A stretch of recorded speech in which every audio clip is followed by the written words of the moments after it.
First, obtain a parasternal long-axis image of the heart. Then, you will use M mode to calculate the EPSS. You do this by clicking the M button on the bottom right. Then, use your finger to drag the green line to the anterior leaflet of the mitral valve. While keeping your hand steady on the probe, click the M button again. This will give you a tracing. When you have 6 to 10 seconds, you can then click Freeze. Next, click Measure towards the left of the screen at the bottom, then click Distance. Now, put the first indicator on the septum and put the second indicator on the E point.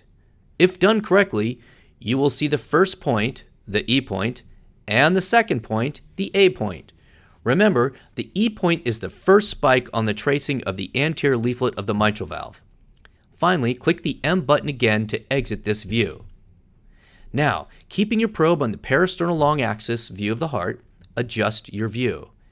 Enter M mode again as previously mentioned, but this time, place the tracing just outside the reaches of the anterior leaflet of the mitral valve.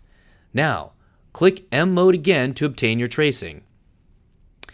Now, you are going to measure the left ventricular end diastolic diameter, or LVEDD, and the left ventricular end systolic diameter, or LVESD, on the tracing. The 2 points that you will be measuring are from the inner surface of the intraventricular septum and the inner surface of the wall of the left ventricle. When measuring from the septum to the trough of the wall of the ventricle on the tracing, you will obtain the value of the LVEDD. When measuring from the septum to the peak of the wall on the ventricle on the tracing, you will obtain the value of the LVESD. Record these two measurements. Congratulations, you are finished with the study.